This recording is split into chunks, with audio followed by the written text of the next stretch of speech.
Welcome to the Deep Dive, where we slice through the noise, take a stack of information, and pull out the absolute gold. We're here to help you get well-informed, quickly, with some surprising facts and just enough humor to keep you hooked. That's right. In a world just overflowing with data, distractions, and demands, knowing what truly matters and how to focus on it is, well, it's basically a superpower. It really is. And we're your guides today, helping you uncover that power source within the material we're looking at. Today, we're plunging into a deep dive on a genuinely transformative book, one that promises a surprisingly simple truth behind extraordinary results. We're talking about The One Thing by Gary Keller with Jay Papasan. And our source material for this deep dive is a collection of key excerpts taken directly from the book itself. Right. So this gives us a direct pipeline into the author's core message, the research they cite, and, the foundation of their whole idea. Our mission for this deep dive is crystal clear. We're going to unpack this book, really understand its surprisingly simple core message, explore the fascinating examples and research they present, and discover how this one thing can make a tangible, significant difference in your own life and pursuits.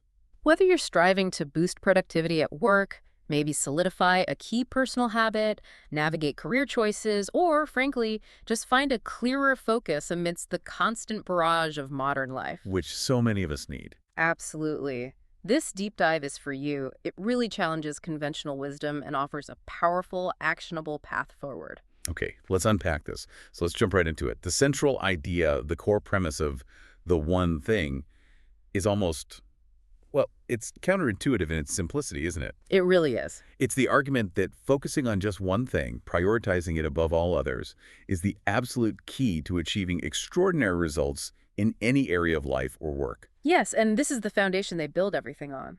The recognition that despite how it might feel in our busy lives, not everything matters equally. That's the core. They assert that the path to truly exceptional achievement isn't about juggling more or doing many things passably well. It's about identifying the single most important thing and giving it your intense, focused attention. And who are the guides behind this powerful concept? Based on the source material, we learned about the authors. Gary Keller is described as having achieved, well, extraordinary success in real estate. He identifies his own professional one thing as teaching, whether that's teaching clients, teaching agents within his company, or teaching through writing. He's built a massive, successful business empire, and he attributes much of that to this principle. And his co-author, Jay Papasan, identifies his professional one thing as writing. He's an executive editor and president of publishing and has co-authored several bestsellers with Gary, including this one. Yeah. There's something compelling about the fact that the authors themselves seem to be living examples of the principle they're articulating. That's a great point. They use their respective one things, teaching and writing, to create this very book. So the book isn't just stating this idea. It's exploring why it works so powerfully, delving into the underlying principles, and then, crucially, providing a practical step-by-step path, a framework for you to actually apply it in your own life. Exactly. They position it for anyone who feels the constant pressure of modern demands, always busy, but maybe not seeing the needle move on the things that truly matter. Their feeling is so common. It is. It's for anyone who wants to genuinely get more important things done, achieve bigger goals, earn more, or simply escape that feeling of being overwhelmed by too many options and too much information. And why dedicate a deep dive to it? Because it directly challenges a lot of the common advice we hear, doesn't it? Totally. We're constantly told to multitask, to maintain perfect balance, to keep lots of balls in the air. This book says, hold on, maybe that's not the way to extraordinary results. It offers a refreshingly clear and incredibly powerful alternative. And what's fascinating is how this idea crystallized for Gary Keller. The book shares his personal story, tracing his own journey to discovering this concept. He describes his early experience as a CEO, thinking he was focused because he was working incredibly hard and, on many seemingly important tasks. But there was this pivotal moment. He had a conversation with someone who told him that to achieve true, significant growth, he needed to recruit 14 key people. 14. Far more than the small group he was currently focused on. The person even framed it quite dramatically, saying, no, Jesus needed 12, but you'll need 14. Wow. That's certainly a way to make the point. Right. For Gary, it was a moment of radical clarity. He realized that finding those 14 key people was clearly the most important thing I could do, even more critical than the vast array of other CEO duties filling his time. He saw that his focus, while intense, wasn't narrowed enough onto the highest leverage activity. And what he did next was quite radical, isn't it? Based on this single insight, he essentially fired himself from his day-to-day CEO responsibilities. He really did. He stepped down specifically to make finding and recruiting those 14 people his singular focus. And the impact, according to the source, was immediate and profound. He states that within 3 years of making that change, the company began a period of sustained growth, averaging 40% year over year for almost a decade. 40% for a decade. Yeah. They grew from a regional company to an international one. He says, extraordinary success showed up, and we never looked back. Wow. That intense focus on one specific high-leverage activity completely transformed the company's trajectory. That's a powerful origin story for the core principle. Yeah. But the concept, and specifically the one thing question, it evolved further, didn't it? As he started working individually with the top performers in his company after finding those 14 people. That's right. His initial coaching approach was, the standard method. At the end of each week, they'd recap a handful of things they agreed they needed to accomplish in the coming week. A typical to-do list approach. Exactly. A typical to-do list. But he noticed that while people got most items checked off, they weren't consistently getting to what mattered most. The crucial stuff. The truly important tasks, the ones that would drive disproportionate results, were sometimes slipping through and performance wasn't peaking. So, he instinctively started making the list shorter. First, just 3 things. Then just 2 things. Right. And he recounts that finally, out of desperation, trying to find the absolute essence, he went as small as he could possibly go and asked this question. What's the one thing you can do this week such that by doing it, everything else would be easier or unnecessary? And that's when the magic happened. He says the most awesome thing happened. Results went through the roof. Wow. By forcing people to identify that single, highest impact activity and focus on that, the outcomes dramatically improved. The question distilled everything down to the absolute priority. Right. The task that would either clear the path for everything else or make other tasks irrelevant. And looking back, both of this coaching experience and his own history of successes and failures, he saw a clear pattern emerge. Yeah. Where he had achieved huge success, he had unconsciously narrowed his concentration to one primary thing. Where his success had been inconsistent or limited, his focus had been scattered, he says, and the light came on. The principle wasn't just a theory. It was there, proven repeatedly in his own experience, just waiting to be recognized and formalized. So it all boils down to this idea of going small, which seems, counterintuitive. Yeah. If we all have the same 24 hours in a day, the same 7 days a week, how is it that some people seem to achieve so much more? How do they manage to do, achieve, earn, and have more? The book's answer cuts right to the heart of it. They make getting to the heart of things the heart of their approach. They go small. Okay. It's not about cramming more things into your day. It's about relentlessly focusing on doing the most important thing. Which, frankly, feels incredibly difficult in the age we live in. We are just bombarded constantly. Emails, texts, social media, news alerts, demands from work, demands from home. It's nonstop. We have an infinite to-do list. Our natural instinct is to try and tackle as much as possible, to multitask frantically, to just be busy. Exactly. Yeah. The sheer abundance of information, options, and demands is overwhelming. And it often leaves us with this nagging sense that we're attempting too much and accomplishing too little that truly moves the needle. Yeah, busy but not productive. Precisely. The authors argue that while we might have an intuitive sense that the path to achieving more might be through focusing on less, actually accepting and living by this principle of going small requires actively challenging our instincts and confronting common myths about how success is achieved. And to really drive home the power behind focusing on one thing, the book uses this fantastic analogy, the domino effect. Oh, yeah. This is great. We've all seen physical dominoes lined up and falling, and the kinetic energy released is surprisingly significant. They mention a world record domino fall with over 4.4 million dominoes. The cumulative energy unleashed was equivalent to hundreds of push-ups. It's a clear illustration of how a single event, a single flick, can set off a chain reaction of considerable power. When one thing, the right thing, is set in motion, it can indeed topple many related tasks or challenges. But then they introduce a twist from physics that elevates this analogy dramatically. Back in 1983, a physicist named Loren Whitehead discovered something amazing. Yeah. He found that a single falling domino could not only topple a domino of the same size or many smaller ones, but it could also knock down another domino that is 50% larger than itself. 50% larger. Okay, that changes things. Right. This is where the idea goes from just linear to exponential power. A regular domino falls, one knocking over one, then that one knocking over another of the same size. Whitehead's discovery reveals a geometric progression. The book describes an experiment done at the San Francisco Exploratorium in 2001 using just 8 plywood dominoes. They started with a tiny 2-inch domino, Okay. but each subsequent one was 50% larger than the one before it. So they get big fast. Very fast. And the experience of watching those 8 dominoes fall. It started with a gentle tick from the 2-inch domino and ended with a loud slam as the nearly 3-foot-tall last domino fell. Wow, just from 8. Just 8. Now imagine what happens if you continue that geometric progression. The scale becomes almost unimaginable very, very quickly. Okay, lay it on me. The 10th domino in the sequence would be almost as tall as Peyton Manning, like 6.5 feet. Okay. The 18th would rival the Leaning Tower of Pisa. Whoa. The 23rd would tower over the Eiffel Tower. The 31st would loom almost 3,000 feet above Mount Everest. That's incredible. And the 57th domino, just wow. What about the 57th? The 57th domino, if you could actually build it following that 50% larger rule, would practically bridge the entire distance between the Earth and the Moon. Get out!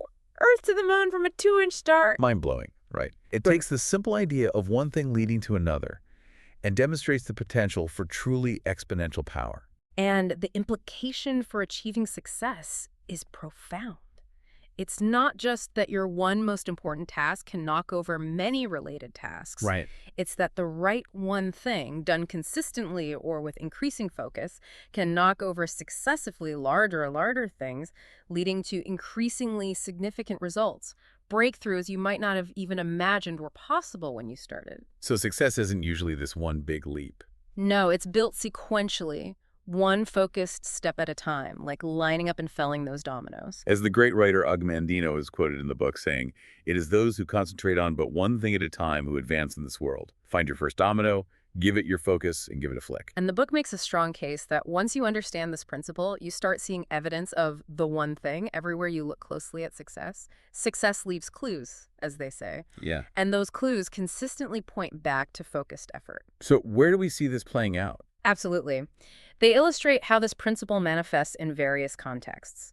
First, they look at companies. You find that extraordinarily successful companies are often either known primarily for or make the vast majority of their revenue from one core product or service. Think about a KFC and their single secret chicken recipe that started it all. Right. Adolf Coors, who grew his brewery by 1,500% while focusing on just one product from one brewery. Yeah. Intel dominating the market with microprocessors. Even companies that seem multifaceted, Google's primary revenue driver is advertising, yes, but advertising is made possible by their one thing, search. Ah, good point. Without the search engine. The advertising platform couldn't exist. Or look at Star Wars. The revenue from merchandise is enormous, over $10 billion compared to around $4.3 billion from the box office for the first 6 films.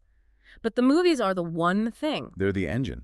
They are the creative engine that enables all the merchandise. It's about identifying that core driver, that primary engine of value or revenue. And the clear message for businesses from the book is, if your company doesn't know its one thing, then finding that out is the company's one thing right now.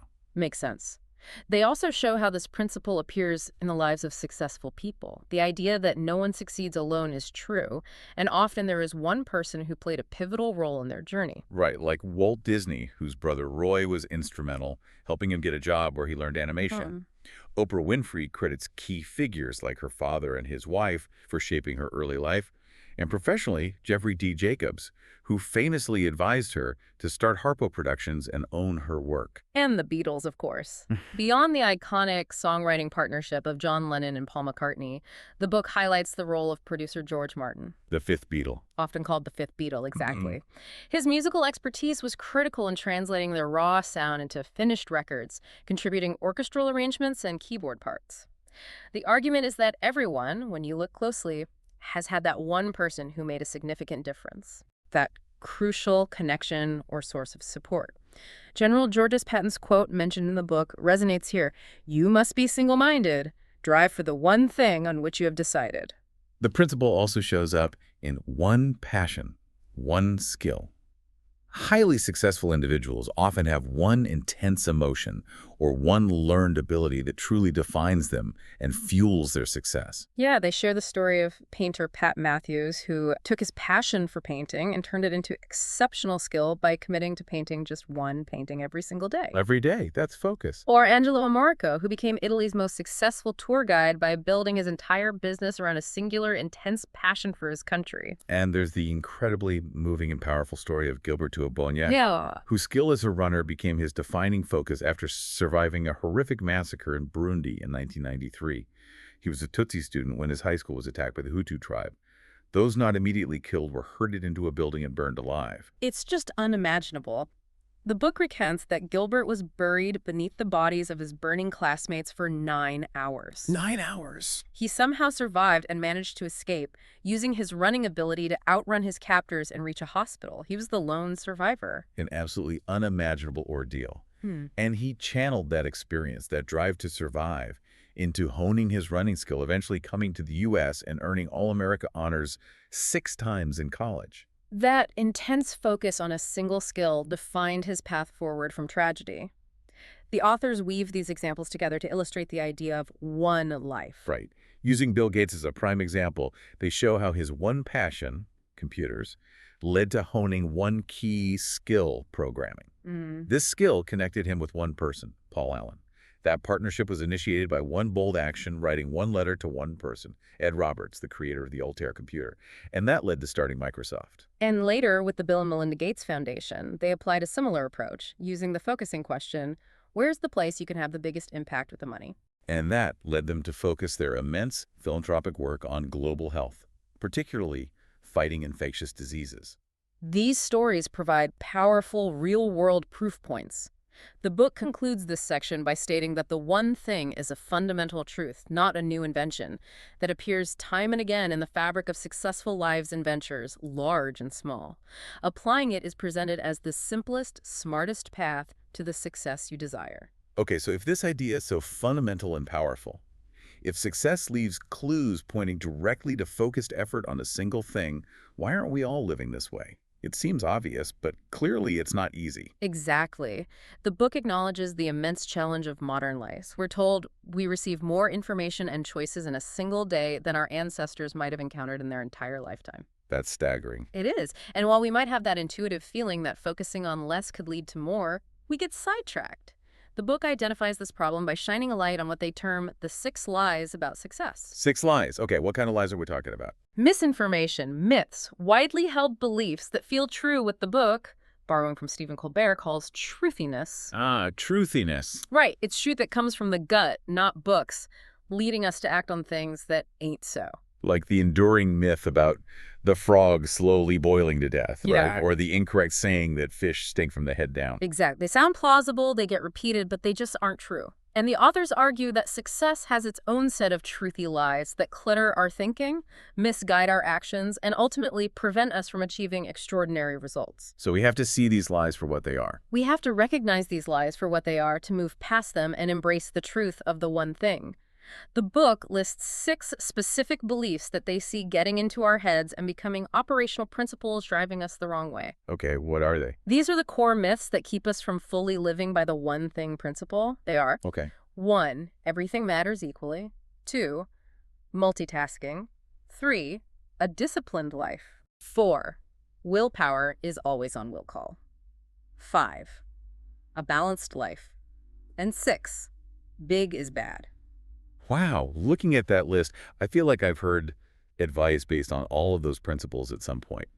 They seem deeply embedded in how we think about work and life. They are pervasive myths, aren't they? The book's strong stance is that we must actively make sure we put these lies to bed if we're going to maximize our potential. Right.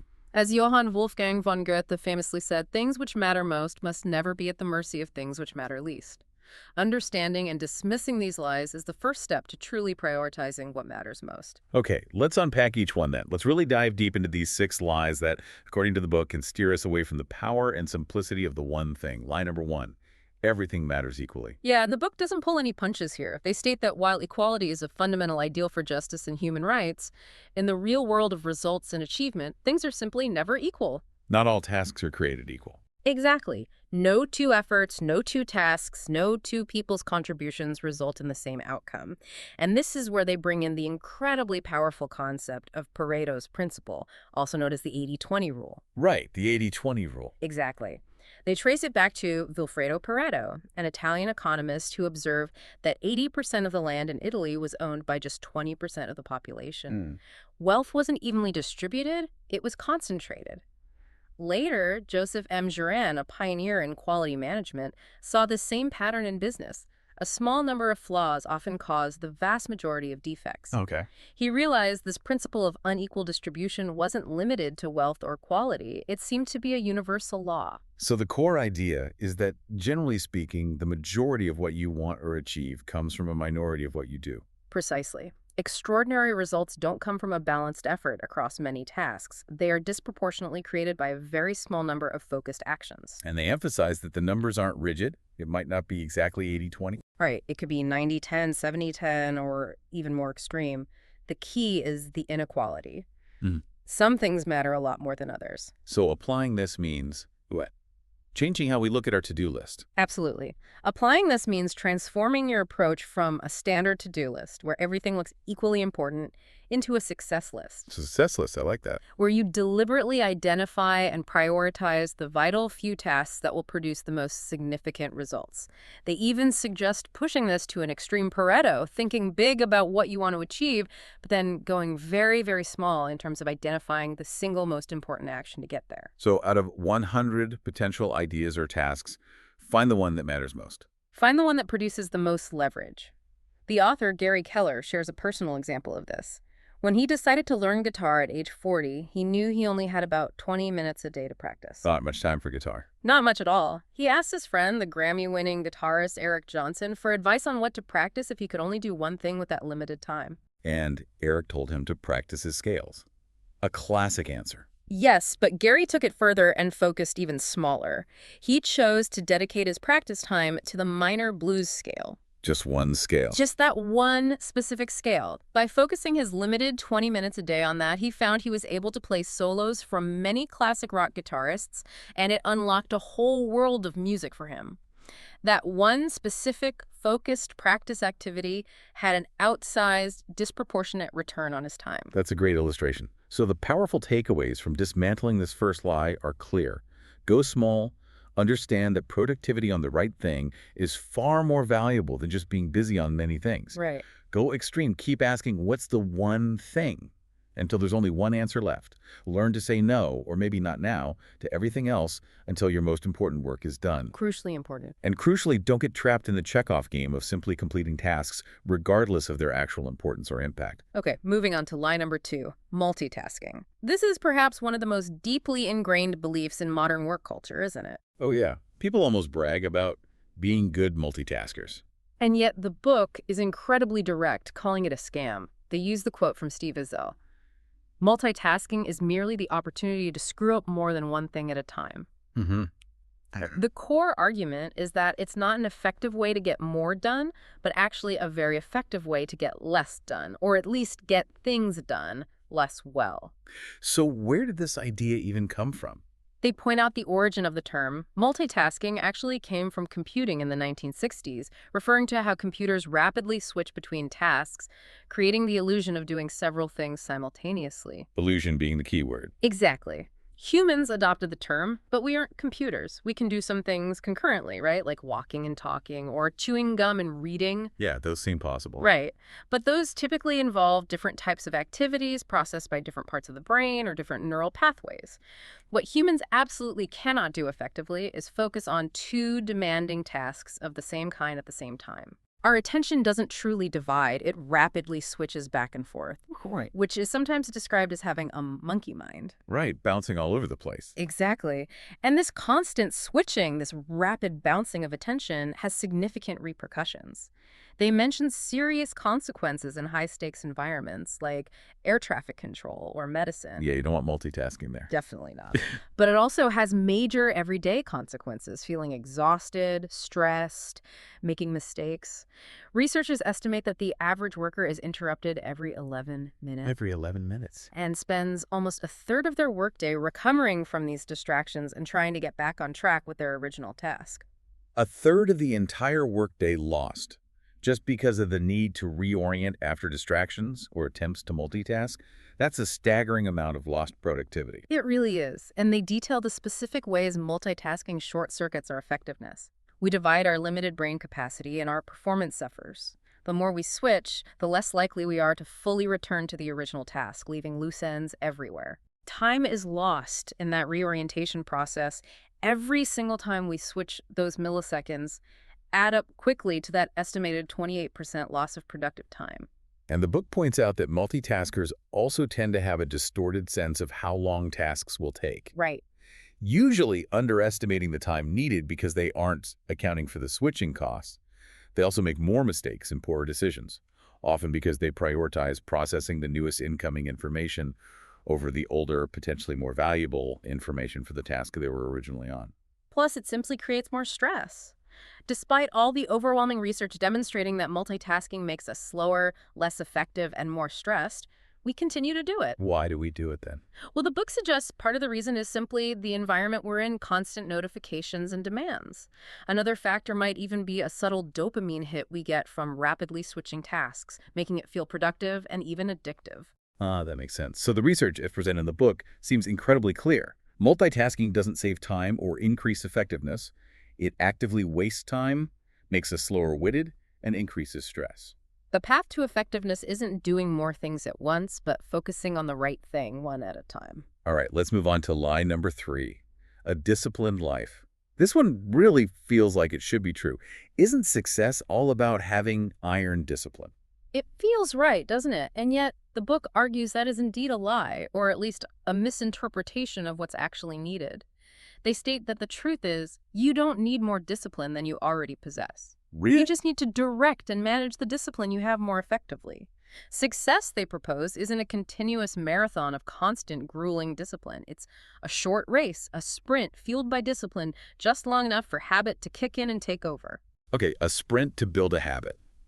So it's not about being a perpetually disciplined person who does everything perfectly right.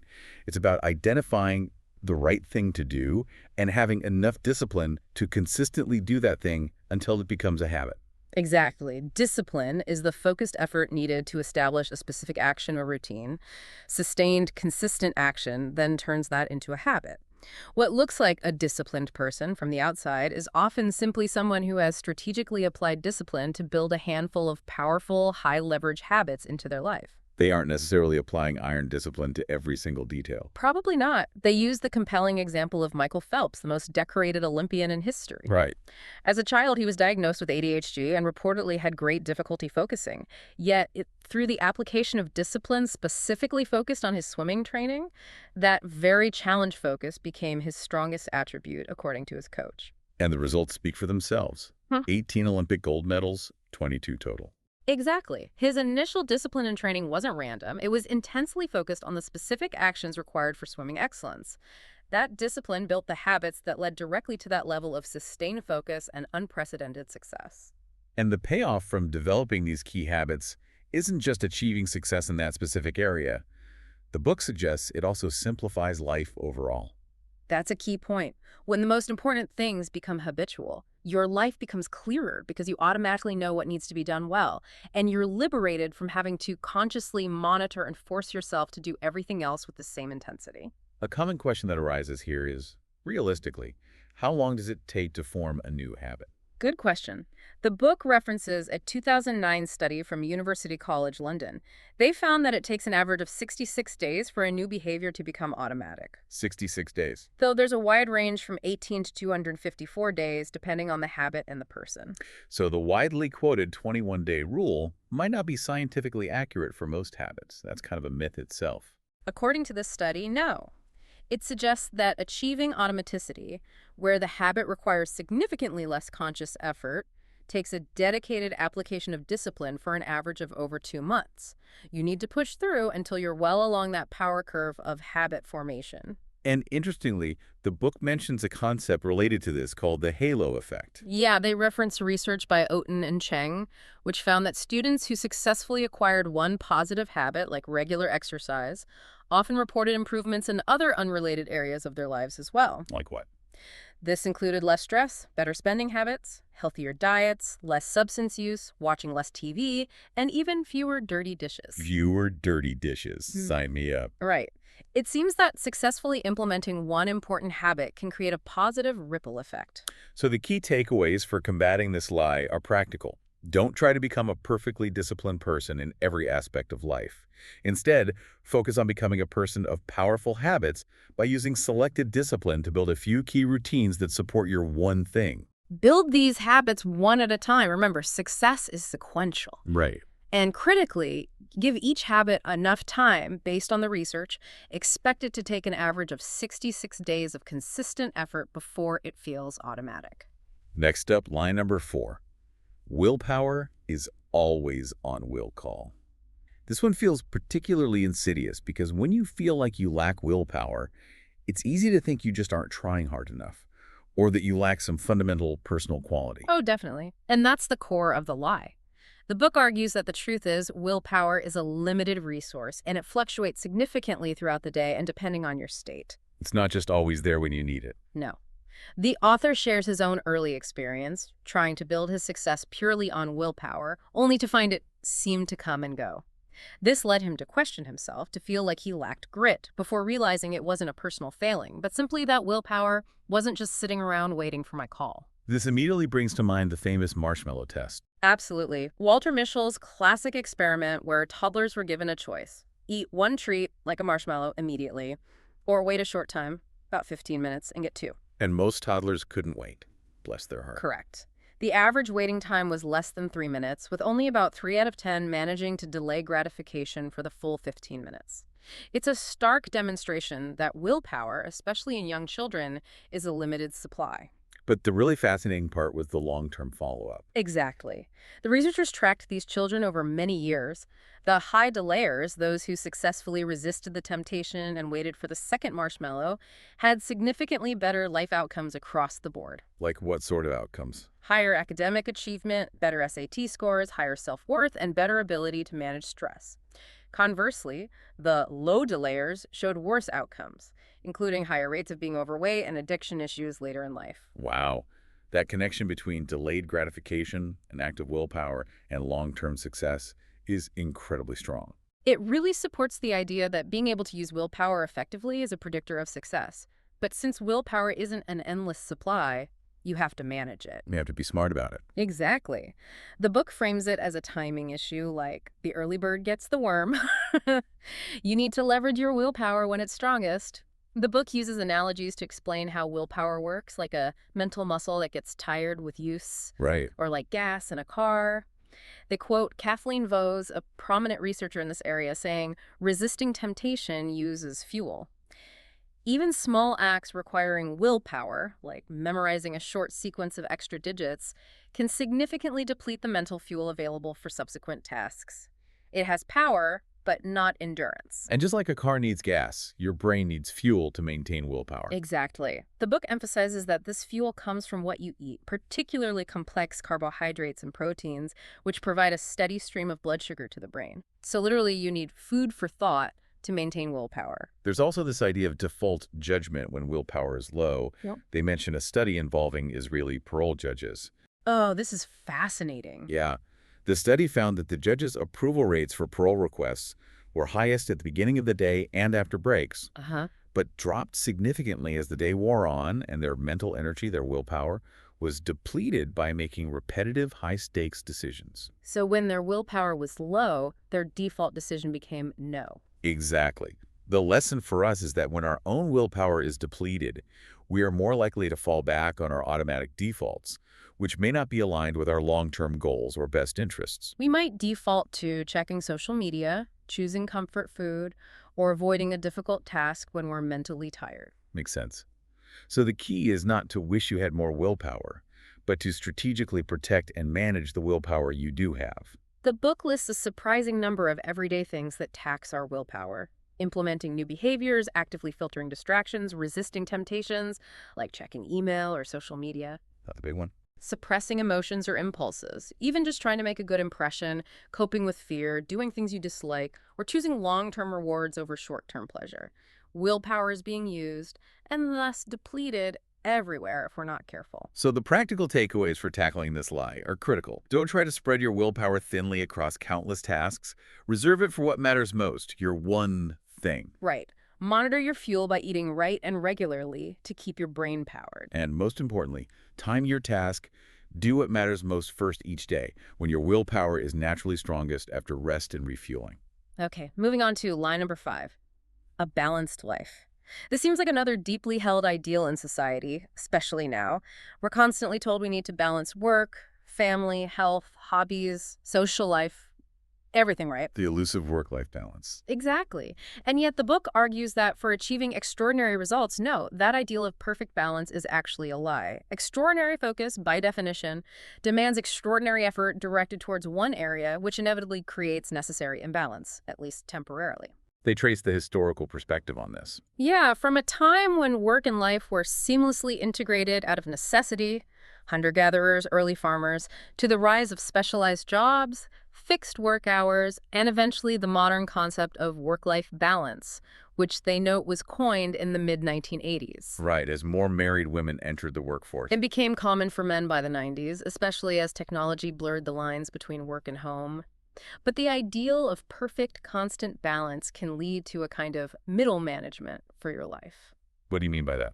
You're trying to give equal attention to everything, but as a result, nothing gets the concentrated, deep focus required for breakthrough achievement.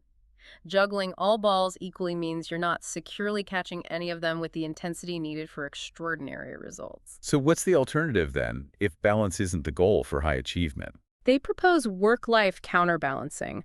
This isn't about spending equal time on everything, but about being highly intentional about what matters most right now and giving it the necessary time and focus, even if it means other areas receive less attention for a season. So it's more dynamic. It's dynamic. You must actively counterbalance over time, understanding that periods of intense work focus might be followed by periods where personal or family needs take center stage. They share poignant stories that highlight the cost of not counterbalancing effectively or prioritizing correctly. Yeah, the teacher who saved diligently for a round-the-world retirement trip but died before she could take it. Or the businessman who worked relentlessly, believing he was doing it for his family, sold his successful business, but then found he couldn't make up the lost time and connection with his children. Oof, you can't put time in a bank. You can't. James Patterson's analogy from his novel Suzanne's Diary for Nicholas is perfect here. Imagine life as juggling 5 balls. Work, which is rubber, and if you drop it, it usually bounces back. And family, health, friends, integrity, which are glass, and if you drop one of those, it will likely shatter. Prioritize the glass balls. Prioritize the glass balls. Extraordinary results require extraordinary focus, and that often necessitates creating a temporary, necessary imbalance. The book is clear this isn't a call to neglect important areas forever, Right. but to accept that during periods of intense growth, learning, or achievement, some areas will naturally demand disproportionately more time and energy. The path to great success is often narrow, and a temporary imbalance can be a side effect of staying focused on that path. So the practical application they suggest is to use the focusing question for both your work life and your personal life. Yes. Identify the one thing that's most important in each realm, and then critically decide the single most important one thing overall across both sides of your life for this season. Usually one area will and probably should dominate for a period of intense focus. Okay, let's tackle the final lie. Lie number 6. Big is bad. This lie suggests that thinking big, aiming for huge goals, or achieving extraordinary results is inherently negative, that it's too hard, too complicated, too stressful, or that it will damage your relationships or your health. And the book strongly counters this, stating that big is not bad at all. What's bad is fearing big. They coined the term megaphobia, the irrational fear of big. Megaphobia. This fear, they argue, causes us to shrink our thinking and, as a result, settle for mediocrity. They use a historical parallel, asking us to imagine how many ships never sailed, how much exploration didn't happen, because people genuinely believed the Earth was flat. Right. Fear of the unknown, fear of the edge. And they would fall off the edge. We often place artificial limits on ourselves based on perceived boundaries that may not actually exist. They pose a simple but powerful question. If you were forced to pick an absolute upper limit on your achievement, what would you pick? A low one or the highest possible one? You'd pick the highest, right? Most of us would instinctually pick a high one because we don't want to limit our potential. The reality is, none of us truly knows our ultimate ceiling, so worrying about hitting it is unproductive. The only real limits are the ones we accept or impose on ourselves. They provide the compelling example of Sabir Bhatia, one of the co-founders of Hotmail. Yeah. He arrived in America with only $250 in his pocket, but his mentor recognized that what set him apart was the gargantuan size of his dream, his ambition to build a business faster than any before. Thinking big was his asset. Thinking big was not a hindrance, it was his driving force. That big thinking led to Hotmail, which eventually sold to Microsoft for $400 million. Thinking big is absolutely essential, the book argues, because thinking informs actions, and actions determine outcomes. Big thinking. Big actions, big outcomes. Exactly. They use the quote, "The rung of a ladder was never meant to rest upon, but only to hold a man's foot long enough to enable him to put the other somewhat higher." Big thinking is that first step, the vision of where you want to go next. And big thinking isn't just about the immediate audacious goal. It's about the vision for the long-term journey and outcome. Totally. They mention Arthur Guinness signing a 9,000-year lease for his brewery in 1759. That's big thinking. 9,000 years. J.K. Rowling envisioned all 7 Harry Potter books before she even wrote the first chapter. Sam Walton, the founder of Walmart, actually planned his estate before achieving massive success, specifically to save billions in taxes for his heir. Wow. Thinking big about the final legacy. Big thinking also fuels massive positive impact beyond just business success. Like MADD. Exactly. Mothers Against Drunk Driving, MADD, founded by a grieving mother, which has saved over 300,000 lives through policy changes. Ryan Hurljack, who started Ryan's Well as a 6-year-old to bring clean water to a single African village, which grew into an organization bringing water and sanitation to hundreds of thousands. And Derek Kayongo, who founded the Global Soap Project based on the idea of recycling hotel soap to combat child mortality in developing countries. These projects started with bold, big-picture thinking about solving a massive problem. And a really powerful point they make is that on the journey to achieving something big, you also get bigger. Yes. What might seem like an insurmountable mountain from a distance becomes a manageable hill because you have grown your thinking, your skills, your relationships, your confidence, and your sense of what's possible all expand as you tackle bigger challenges. As you experience big, you become big. Exactly. As you experience big results, you fundamentally become a bigger, more capable person. This ties into the research by Carol S. Dweck on mindsets. Growth mindset versus fixed mindset. Right.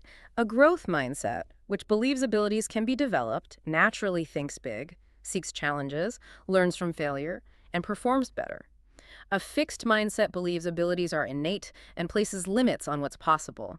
And the good news is, mindsets, like habits, aren't fixed forever. They can be changed through intentional effort and choosing to think big. Big, the book concludes, stands for greatness. Pursuing a big life means pursuing the greatest life you are capable of living. Achievement and abundance aren't accidental. They are the natural outcomes of consistently doing the right things, but doing them with no limits attached to your potential outcome. So the message is clear. Don't fear big results. Fear mediocrity. Fear wasted potential. Fear not living your life fully because you are afraid to aim high. Courage isn't the absence of fear. It's acting despite it. Thinking big is acting despite your doubts about what's possible. Living big means actively experiencing your true potential. Failure is a part of the journey. You learn and grow from it, making you bigger for the next challenge. A practical exercise the book suggests is called the Living Large exercise. Yeah. How does that work? You write down your current annual income. Now multiply it by a big number, maybe 2 times, 4 times, 10 times, whatever feels audacious, but potentially possible. Okay.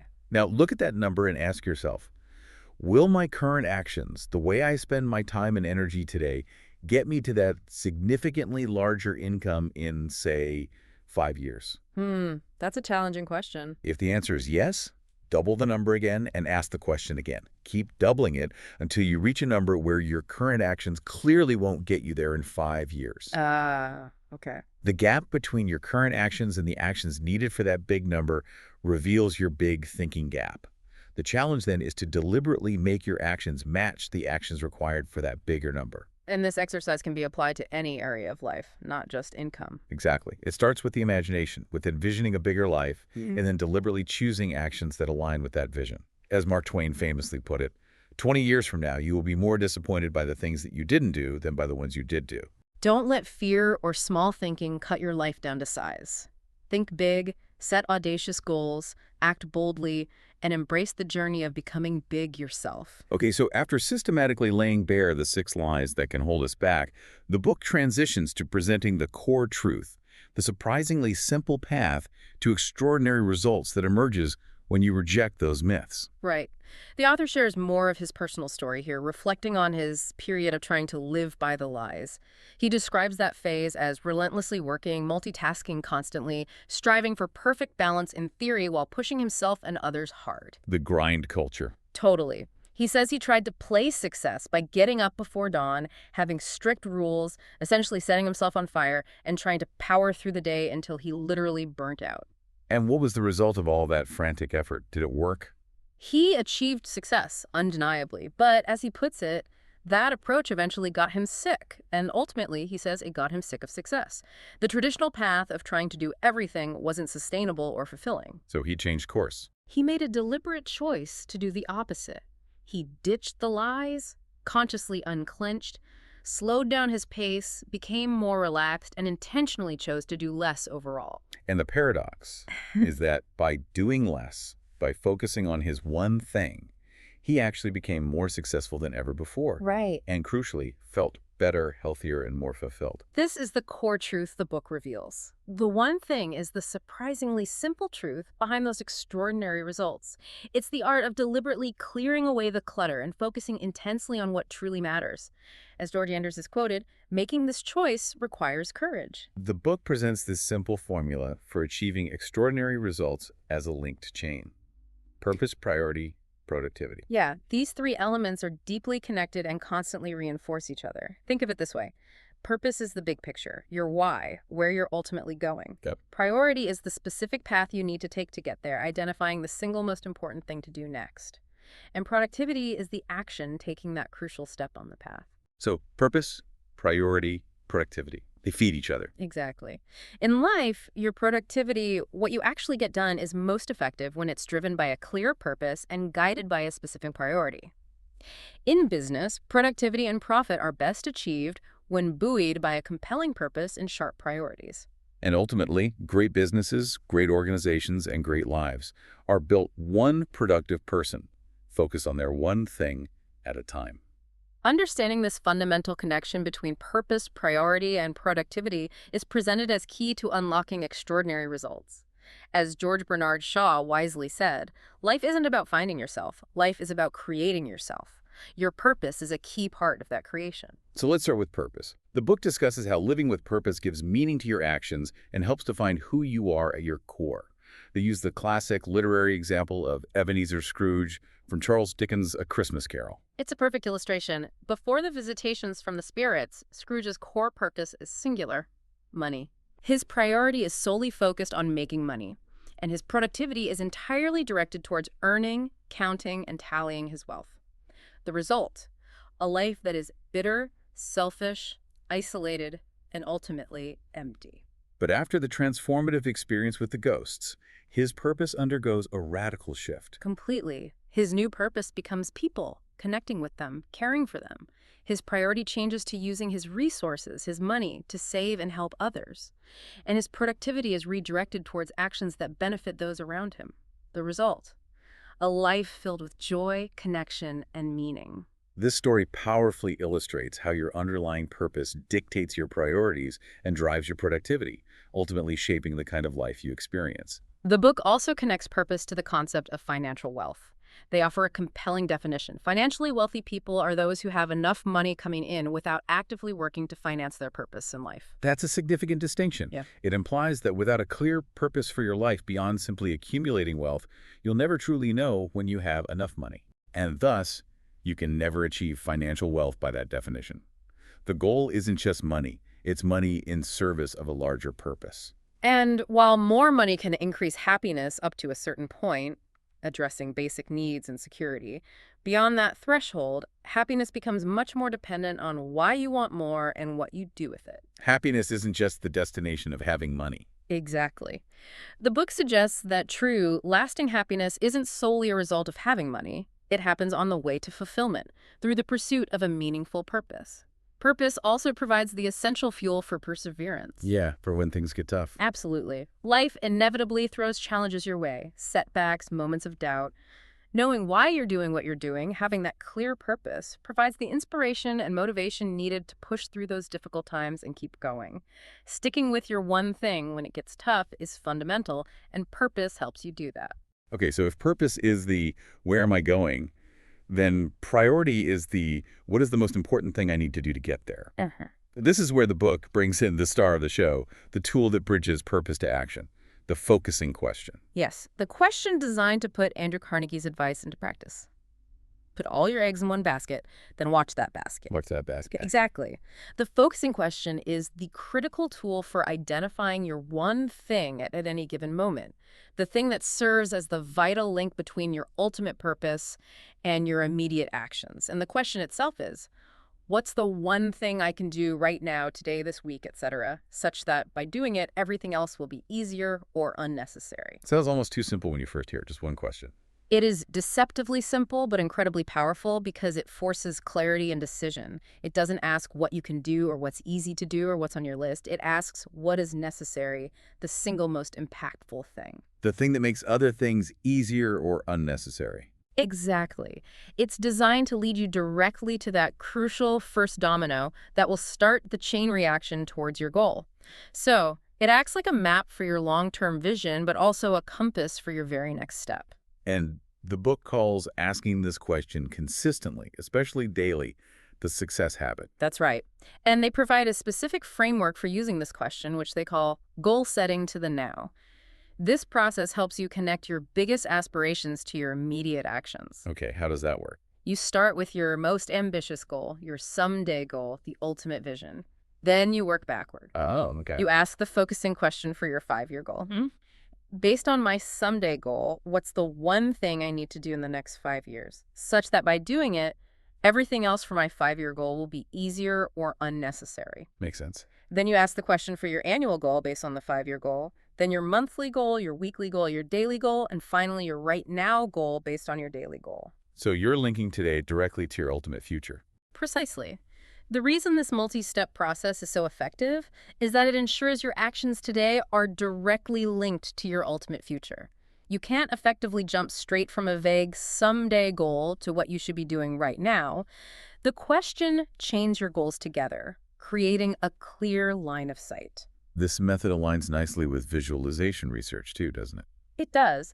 The book notes that visualizing the process, the steps and actions required to achieve a goal, is much more effective for actual achievement than just visualizing the desired outcome. Why is that? Visualizing the process engages your strategic thinking and helps you anticipate challenges, reducing the impact of the planning fallacy, where we tend to be overly optimistic about how smoothly things will go. The authors describe walking people through this goal setting to the now process and seeing them arrive at their own right now answer. The power comes from the individual discovering that critical next step themselves by logically connecting it back to their bigger picture. And once you've used the question to identify your one thing for the day or week or moment, they stress the importance of writing it down. Just writing it down helps. Significantly. They cite Dr. Gail Matthews' 2008 study, which found that people who simply wrote down their goals were 39.5% more likely to accomplish them compared to those who only thought about them. Writing it down makes it real and increases your commitment. The book includes examples of how to apply the focusing question to different areas of life, spiritual life, personal life, job goals. Yeah, it shows how adaptable the question is. Once you've used the question to identify your one thing, your top priority, the next crucial step is ensuring you actually get it done. And this leads us directly to the third element of the formula, living for productivity. If identifying your priority is what you need to do, then productivity is the action, the execution that transforms that priority into tangible results. It's about ensuring that when the outcome counts, you are taking action on your one thing. And the book's core strategy for ensuring productivity on your one thing is simple but non-negotiable: time blocking. Time blocking. Schedule an appointment with yourself. Exactly. Schedule an appointment with yourself for your one thing and treat it with the same reverence and protection you would any critical meeting or doctor's appointment. The idea is that sustained, extraordinary success shows up when you dedicate focused time every single day to being great at your one thing. Like a salesperson blocking lead gen time, or a programmer blocking coding time. Right. And they suggest thinking in terms of event time, not clock time. Don't just stop working on your one thing because a specific amount of time has passed or the clock says it's 5 p.m. Work until it's done. Work until the event is complete, until your one thing for that block is done. Much like a dairy farmer doesn't stop milking just because the clock says 5 p.m. They stop when the cows are milked. That's a good analogy. A Mhm. key tactic for effective time blocking, based on what we learned about willpower, is to block that time early in the day. Yes. This is when your willpower is typically strongest, and you are most able to focus deeply without depletion. And the authors make a bold recommendation for significant results. Block 4 hours a day for your one thing. 4 hours. That sounds like a huge commitment, especially for someone feeling overwhelmed already. It can, but they use the example of Stephen King, one of the most successful and prolific writers in history. Right. He is known to dedicate 4 hours a day to writing his clear one thing. The book poses the critical question: does he get to do this because he is Stephen King, or is he Stephen King because he does this? Cause and effect. He prioritized and protected those 4 hours of writing time early in his career, long before he achieved fame and fortune. It was the habit that built the success. They share a story of an executive assistant who wanted to dedicate serious time to a high-priority project. Where? When she started time blocking large chunks, she was constantly interrupted by emails, colleagues dropping by, and requests. So what did she do? How did she protect that time? She got resourceful. She started borrowing a laptop and booking an unused conference room to create a distraction-free, protected space. She physically removed herself from the interruptions. Yeah. Within just a week, her colleagues adjusted to her unavailability during those block times. By protecting her one thing time, she experienced a huge leap in her productivity on that project. So the practical advice is to time block your one thing first thing in the morning if possible. The book uses the analogy of being a maker in the morning. Right, needing uninterrupted time. And a manager in the afternoon, handling meetings and smaller tasks. The goal for your morning block is one and done. Complete your most important priority before the demands of the day derail you. Because if you don't proactively time block your one thing, the chances of it happening amidst the chaos of the day are significantly reduced. Beyond blocking time for your daily or weekly one thing, they also recommend time blocking dedicated time for planning. Yes. Schedule regular appointments with yourself annually, monthly, weekly to review your goals, assess your progress, and conduct that goal setting to the NAR process to ensure your current actions are aligned with your long-term vision. And importantly, time block downtime. This might seem counterintuitive to productivity, but it is absolutely essential. It really is. It's for recharging your batteries, recovering your willpower, and sustaining high performance over the long term. Protecting your sleep is non-negotiable. The author learned this lesson firsthand when his intense overwork led him to get sick, Right. forcing him to realize the necessity of rest. Downtime isn't a luxury you earn after success. It's a necessity to achieve sustained success. It's when your willpower resource replenishes. Okay, so achieving extraordinary results through this framework requires more than just knowing what to do. It requires a certain mindset and certain commitments. The book outlines 3 crucial commitments. Yes. First, a commitment to be your best, which they call mastery. This means embracing the reality that extraordinary achievement requires extraordinary effort. Mastery is a journey of continuous learning and improvement, a never-ending process. They use another example from the Van Halen family, Oh, yeah. telling the story of Alex Van Halen describing his brother Eddie practicing guitar for hours on end in their bedroom. That relentless dedication is the hallmark of someone committed to mastery. This links directly back to K. Anders Ericsson's research on expert performance and deliberate practice. His work, often simplified into the 10,000-hour rule, fundamentally shifted the understanding of expertise away from innate talent towards dedicated, focused practice. Deliberate practice. He showed that elite performers achieve their level through intentional, deliberate practice over years. And that 10,000 hours, if you break it down over 10 years, it's roughly 3 hours a day. If you consider a standard work year of 250 days, it's about 4 hours a day. Which ties right back to the recommended time block length. Exactly. Mastery requires dedicating significant focused time to the critical few skills or tasks. And mastery isn't just about technical skill. It builds profound self-confidence and competence. The book suggests that mastering one key thing makes it easier to learn and master others later. Knowledge begets knowledge. Right. And the confidence from one success fuels the next.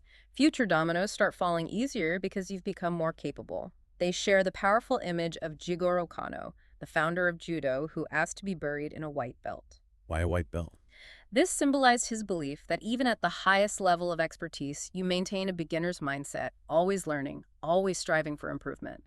Mastery and time blocking for your one thing are intrinsically linked. The second commitment is the commitment to be in the ranks of the few, which the book describes as moving from E to P. Right. E stands for entrepreneurial. This is the natural approach to tackling a new task or goal, relying primarily on enthusiasm, innate ability, and simply trying hard. Which works for a while. It's effective up to a certain point, but eventually you hit a ceiling of achievement based on your natural limits. P stands for purposeful. Okay. This approach pauses, examines the situation, seeks out better models, systems, or ways of doing things that can help break through that ceiling. A purposeful person is willing to adopt new strategies, skills, or even seek help, even if it feels unfamiliar or unnatural at first. Because they're focused on the outcome. Because they're committed to achieving a specific outcome beyond their current capabilities. It's like the woodcutting example. An E would just grab an axe and start chopping, relying on strength. A P would pause, think, and ask where they can find a chainsaw. Get better tools. Exactly. The P approach allows for achievements far beyond natural ability by leveraging better methods. It requires being willing to do whatever it takes to achieve the extraordinary result. The mantra they suggest here is simple. A different result requires doing something different. Don't just keep doing the same thing if it's not working. Don't accept plateauing. Be open to adopting new thinking, acquiring new skills, or building new relationships that can help you move beyond your current limits. And the third and final commitment. The commitment to accountability, living the accountability cycle. This is about taking complete personal ownership of your outcomes.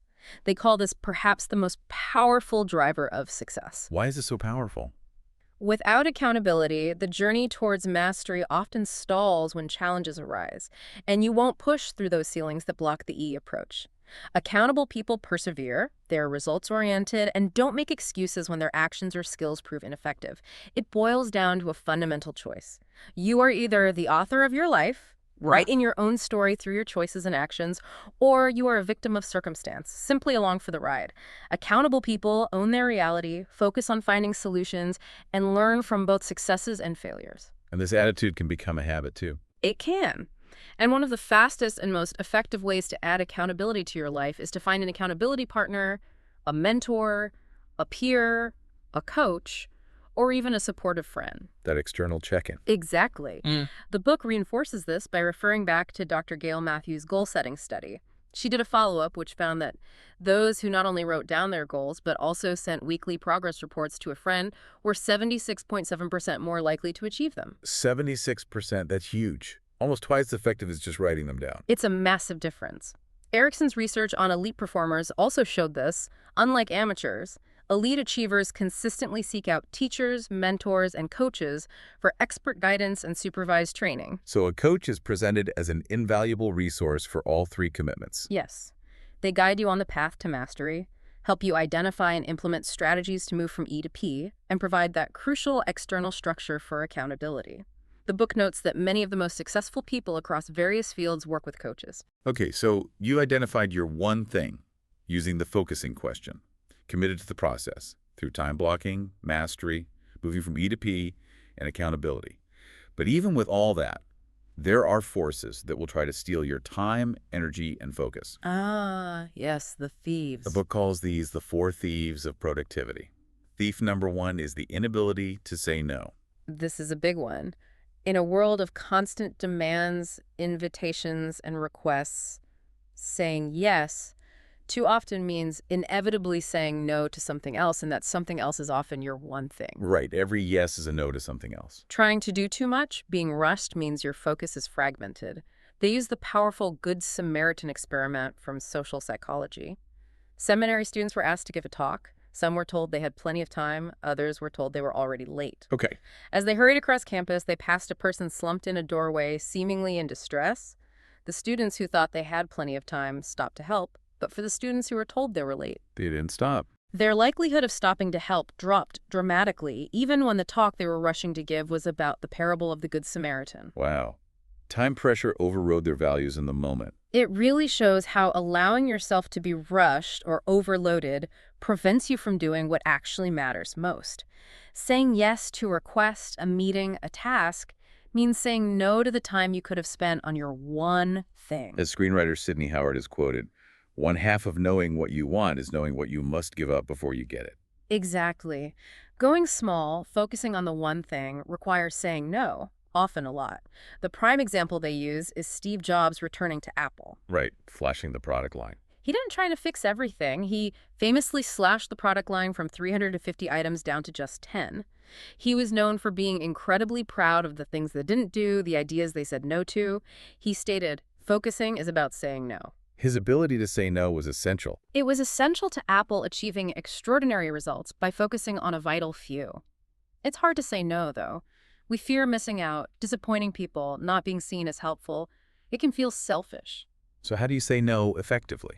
Seth Godin is quoted suggesting you can say no respectfully, promptly, and maybe even with a suggestion for an alternative resource or person.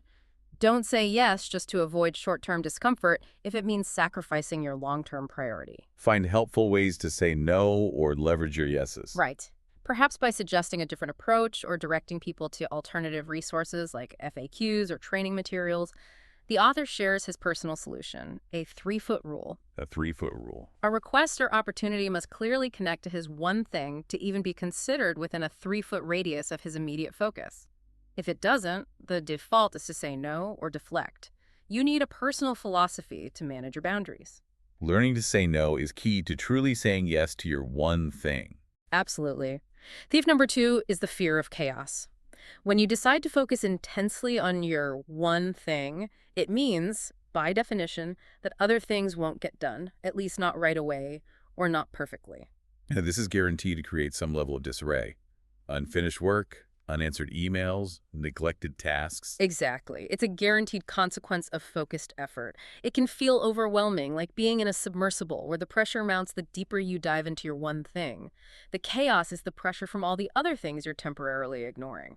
But the book argues you have to accept this necessary chaos. You have to accept it as a byproduct of your focus. Striving for perfect order, ensuring everything is caught up and tidy in every area simultaneously, prevents you from dedicating the deep, focused effort needed for extraordinary results on your one thing. High achievers learn to tolerate a certain level of disarray in less critical areas. Okay, thief number 3. Poor health habits. Trying to push through by compromising your health, whether it's sleep, diet, or taking necessary breaks, directly reduces your physical and mental capacity and quickly drains your willpower. Which we know is limited. Right. We talked about time blocking downtime as essential. The author's own experience of getting sick from overwork drove home this point for him personally. Protecting your sleep, specifically, is vital. Figure out how much you need and get it. Commit to getting it. If you feel you have too much to do to get enough sleep, the book suggests you've missed the core point of identifying your one thing and need to reevaluate priorities. Proper sleep isn't a luxury, it's fundamental. And the final thief. Thief number 4. Allowing your environment to not support your goals. The book highlights 2 key aspects of environment: the people you spend time with and the physical places you inhabit daily. Starting with people. Your social network has a significant, often unconscious influence on your habits and standards. They mention research by Christakis and Fowler showing things like if your friend becomes obese, your own chance of becoming obese increases significantly. Wow. We absorb things from our network. The people around you subtly or overtly set the standards for what's considered normal or achievable. Oprah Winfrey's quote is relevant here. Surround yourself only with people who are going to lift you higher. Seek supporters. Minimize detractors. Exactly. Ensure the influence is going in the direction you want. And place, your physical surroundings, is also incredibly important. If your work area is full of distractions, constant notifications, clutter, interruptions, you will struggle immensely to get to your one thing. Like trying to diet in a candy store. Precisely. You need to actively create a productivity-specific environment. This might mean finding a quiet space, turning off notifications, minimizing visual distractions. As Lily Tomlin put it, the road to success is always under construction. You need to proactively pave your way with the right people in place. Don't let your environment become a thief. Okay, so we've covered a lot of ground in this deep dive. We've explored the surprising core premise of focusing on the one thing, its origins, the power of the domino effect, and how it shows up everywhere. We've also systematically dismantled the 6 common lies about success that hold us back. Everything matters equally. Multitasking, a disciplined life, willpower, balance, and big is bad. Right, and seeing how they steer us away from truly productive, focused effort. We've then explored the simple, powerful truth. Achieving extraordinary results flows from connecting your purpose to your priority and driving it with productivity. And we looked at the core tools the book provides. The power of the focusing question used in the goal setting to the now process to identify your one thing. Across different time horizons. And the essential practice of time blocking to ensure your one thing actually gets done, ideally early in the day. We've also discussed the 3 critical commitments needed: mastery, moving from E to P, and accountability. And finally, we've identified the 4 thieves of productivity that will constantly try to steal your time and focus. The inability to say no, fear of chaos, poor health habits, and an unsupportive environment. For practical application, the book gives clear steps. Start by using the goal setting to the now framework, asking the focusing question, starting from your someday goal and working back to your right now one thing. Write down that one thing. Remember, that simple act makes you significantly more likely to achieve it. Time block it, ideally blocking that recommended 4 hours early in the day. Make it an appointment you cannot miss. Get an accountability partner or coach. The research shows sharing your progress makes you vastly more likely to succeed. Manage your environment. Be intentional about the people you spend time with, and design your physical space to support focus. And practice saying no strategically. And protect your health and downtime. Prioritize sleep, nutrition, and breaks.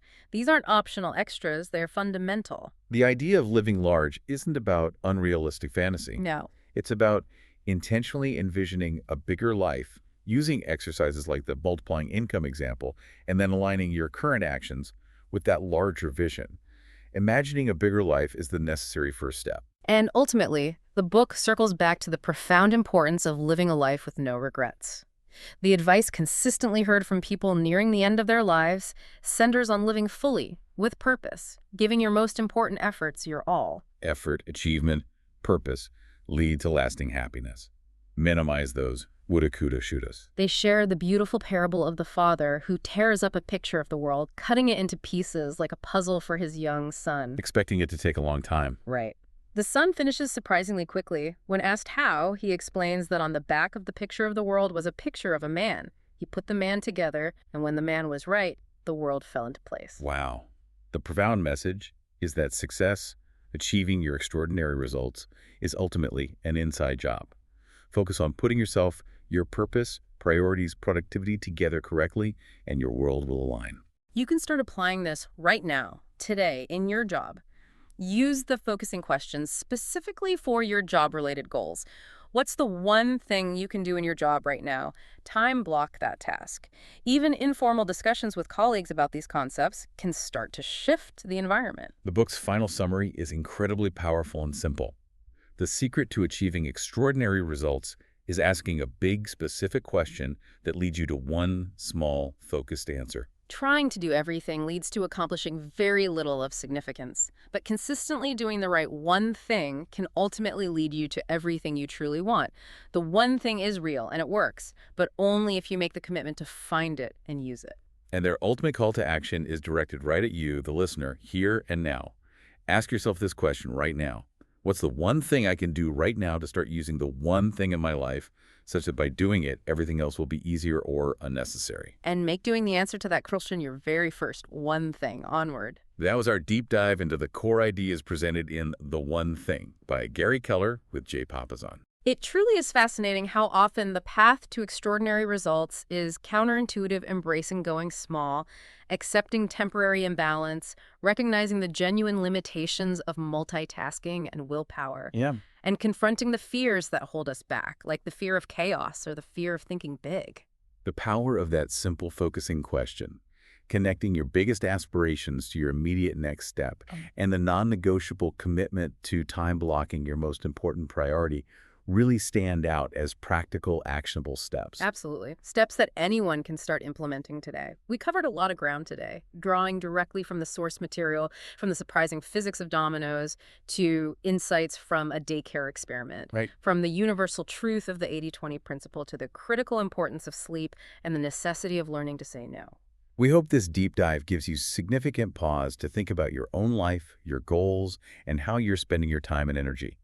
What ideas resonated most deeply with you? What is your one thing right now? The one thing that would make everything else easier or unnecessary.